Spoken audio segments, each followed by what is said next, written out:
I think we can all agree on something, and that is that 2016 was one of the best, if not the best eras on YouTube, especially for edgelord YouTubers. But sadly, that era of YouTube has come to an end, with the adpocalypse playing a very big part on why many content creators have become woke or straight up been banned. One of these YouTubers we all know, and at least used to love, iDubbbz. Over the years, we've seen him and his content change quite significantly. A lot of people speculate this had to do with YouTube's adpocalypse and the constant demonetization of edgy YouTubers. iDubbbz is a YouTuber with over 7 million subscribers, and recently he has put out an apology video addressing his past and how he feels about it. From a 27-year-old edgelord to a now reformed and woke 32-year-old boxer that is held by strings from his wife Anissa. A lot of people speculate Anissa played a big role in iDubbbz changing his content and personality, and today we'll be looking at iDubbbz's recent apology and seeing why he decided to make this. This is how iDubbbz ruined his career with one video.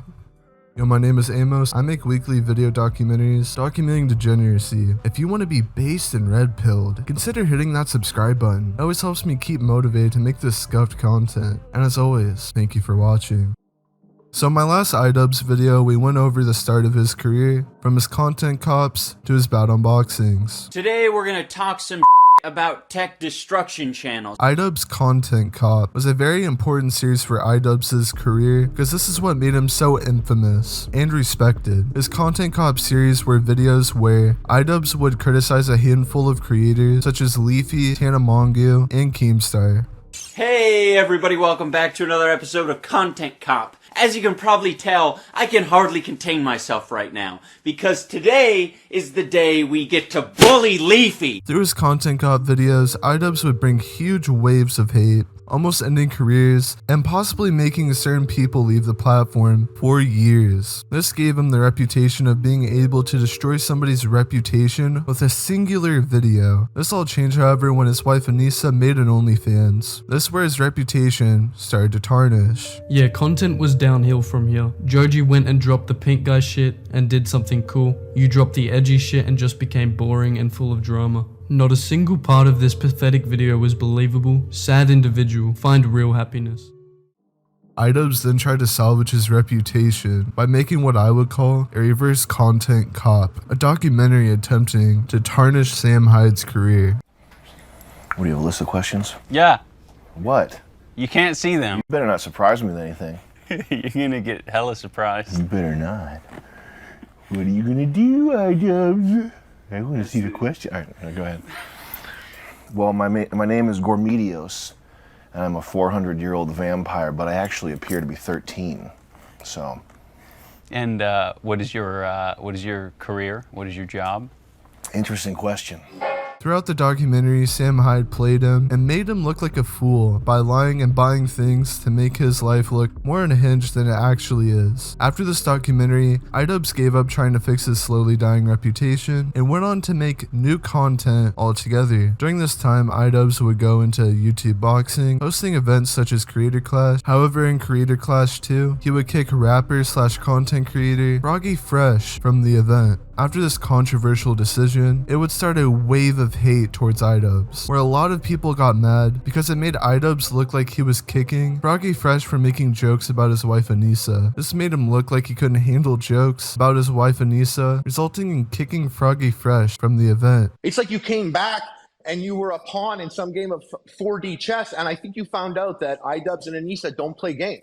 Hello everyone, welcome back to another video. You guys are here for the juice and the grease. So I'm gonna give you guys the grease and the juice, and that all has to do with Froggy Fresh. But as we know now from his Froggy Fresh response video, it was actually just because he was hanging out with Sam Hyde, which is completely After this drama, iDubbbz would go on to make a second response video titled, I Miss the Old iDubbbz. So in this video, he goes to announce that he will stop making content that is harassment and denounces his content cops. It's done a lot of damage. We can just let it go.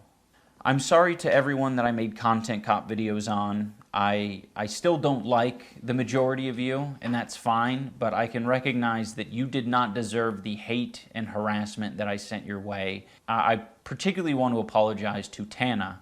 Tana, I'm sorry. I should have never made that video. I harassed Tana in person and then harassed her online, and that's deplorable behavior. It's so stupid. I'm also sorry to all the Black viewers and minority groups who had to put up with that video and put up with, you know, the phrases. I said either it's all okay or none of it's okay. And that's just so dangerous and stupid. I have made content that I'm proud of over the years. It hasn't been as consistent as maybe I'd like it to have been, but you know, there is a lot of content that I think had a net positive on the world, and you know, I'm going to strive to continue on that trend. But again, I'm absolutely going to continue to make mistakes, but I want the mistakes to be a lot smaller and a lot less serious. Next, he goes on for some reason to say how insecure he is as a content creator to make good content. iDubbbz should not air this out on the internet. I think this is stupid how he says he feels like he can't entertain without saying slurs, which I don't think is why people watched his content. Yes, there were probably people that watched him just because he said slurs, but Ian was also just a funny person and made really high quality videos. I think he really has forgotten what made his content so good. And the only thing he's really done since then is video documentaries and a Thanos pimple popping video. Seriously, what the fuck is this, by the way, iDubbbz? Which, as dumb as I think this is, to be fair, it's his content. I think he does have the right to unlist them. I don't really get why people are so pissed at this, because I bet you a lot of people will re-upload this. I think it's pretty stupid, but really it's just an inconvenience to somebody that wants to watch his content cops. iDubbbz goes on to say that all of this denouncing and apologizing is because he says he looks back and cringes and says that he's developed empathy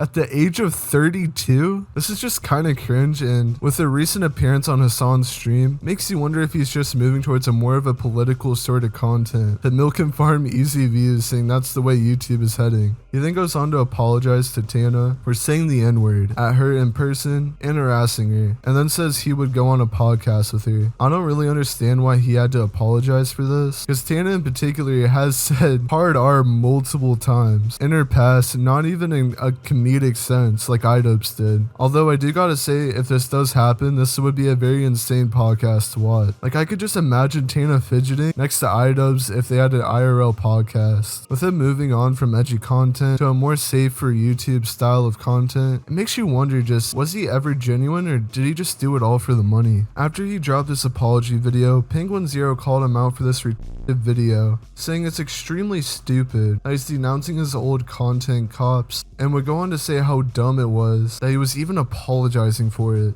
I said that I don't think that content is indoctrinating, meaning I don't think him making those videos with the shock humor would lead to people thinking that all of a sudden it's okay to start using a ton of slurs, you know, in the real world or around people or in general, right? I didn't think that, but I also failed to recognize that in 2016, I was still in my fucking 20s. Which is sad to think that I'm basically a fossil now. I wasn't a child during this period, so I don't know what effect this might have had on younger viewers of his. Maybe I'm very wrong in that it did serve as like a fucking gateway drug into racism or something. That is possible. I don't know. And that's what a lot of people did point out that I think is a great point.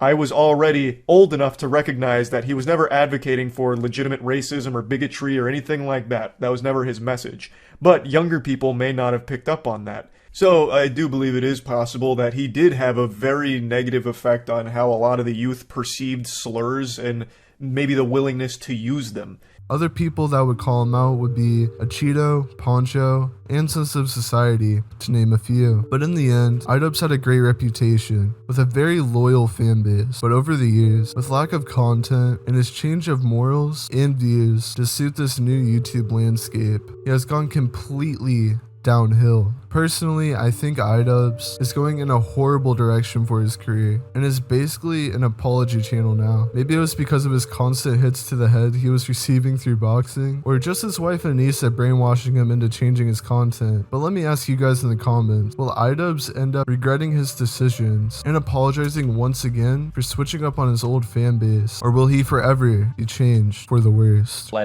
We can let it go.